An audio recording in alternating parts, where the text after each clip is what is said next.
Alright, here we go again, trying to work through these answers to Newton's laws. I've had a heap of troubles with this, so this is about the third time I've gone through it, so forgive me if I'm rushing a little bit. Okay, question 1, what horizontal force does Anthony have to apply to his wheelie bin when he is pushing it along his perfectly flat driveway at a constant speed of 2 metres per second, when the frictional force acting against it is 25 newtons? Okay, so we know the driveway is perfectly flat, so we don't have any slope to consider. It's moving at a constant speed. Let's just say it's this way of 2 metres per second. So if something is moving at a constant speed, we know that the net force acting on it is 0. So it's not moving down or it's not moving up, so our vertical forces are in balance. It's moving at a constant speed, so our horizontal forces are in balance. And we know the force that's resisting its movement in the left-hand direction here is friction, and that's acting in a strength of 25 newtons. So that means to keep it moving at a constant velocity, a constant speed, it has to be pushed horizontally at 25 newtons. Okay, the next one is the old trick of pulling the tablecloth out from under the glass and the glass not moving. Really, for A, in a simple way, it's all about inertia. That this body is at rest and resists a change in this. Okay, now that we're moving on to momentum, we can start to see the physics, more physics behind this. So essentially, inertia. Something's at rest. It has that tendency to stay at rest. Okay, B, does using a full glass make the trick easier or more difficult? A full glass means a heavier glass means a heavier object, and the heavier object is harder to move, okay, has greater inertia, so it makes it easier. Okay, moving on to a couple of questions there for Newton's second law. Use Newton's laws to explain why a 1 kilogram shot put can be thrown further than a 1.5 kilo shot put. Alright. So we've got our two weights.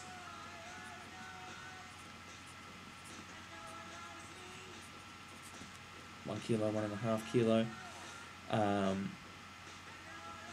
Alright, now what we're going to do is just put some theoretical force through this equation twice. So let's say our maximum force we can exert on a shot put is 30 newtons. Doesn't really matter what this number is as long as we keep it the same for both sides so we can compare them. Okay, so our 30 newton force is the maximum we can apply, whether the shot put be 1 kilo or 1.5 kilo. Alright, the mass of our 1 kilo is 1 times by A. 1 times A equals A equals 30 metres per second squared.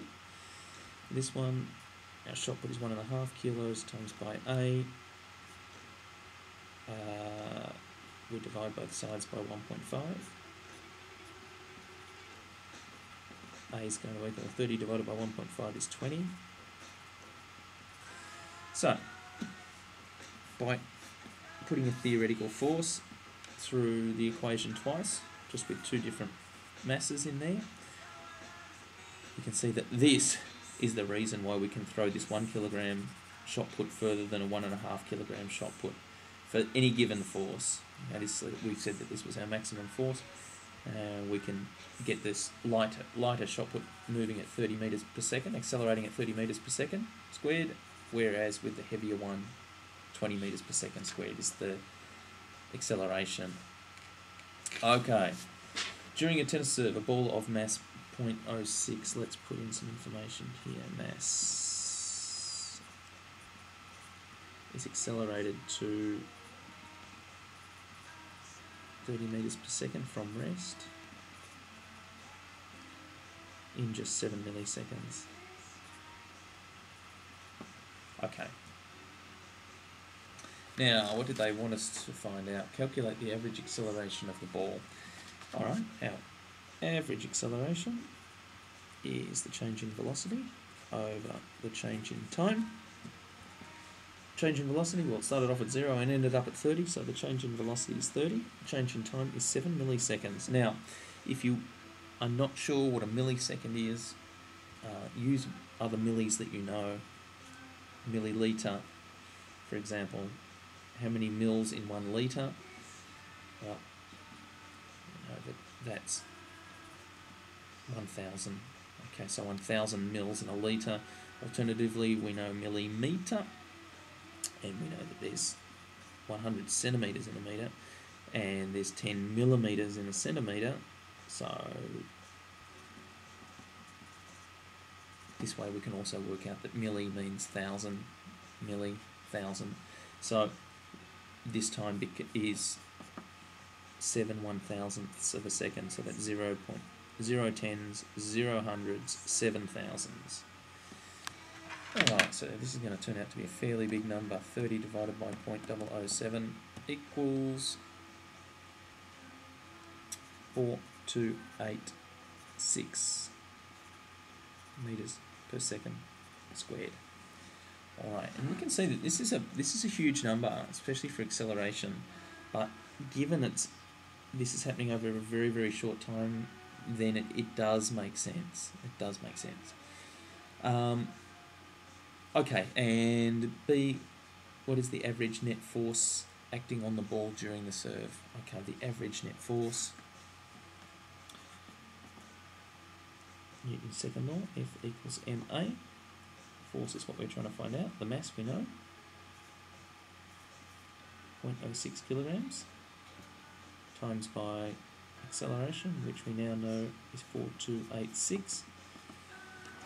4286 times by 0.06 equals 257 newtons. That's the force.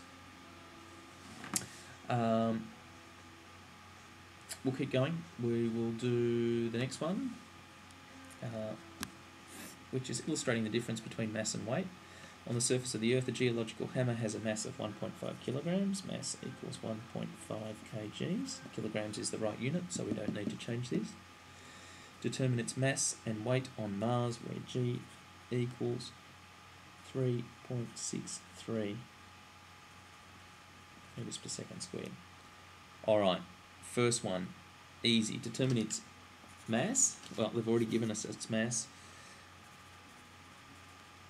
And mass doesn't change. Doesn't matter whether we're on Earth, we're on Mars, or in deep space, the mass is the same. It's the weight that changes. And similar to F equals ma, weight equals mg. Okay, same formula. Weight's a force, mass is mass, that's the same.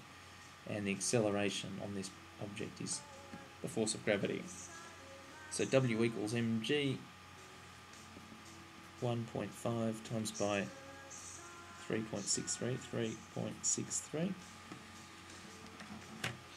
1.5 times by 3.636, whoops. 1.5 times by 3.63 equals, weight equals 5.5 newtons. Alright, if we were to compare that with the weight on Earth, weight equals mass times gravity. Mass is 1.5. Gravity here is 9.8.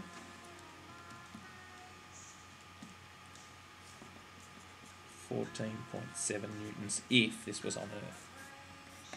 And it makes sense. 3.6 is about 1/3 of 9.8. 5 is about 1/3. Well, 5 is a 1/3 of 15. So there we go. That makes sense. Alright, I'll stop it here. We'll come back with part 2 and we should be able to do all of the rest in part 2. Back soon.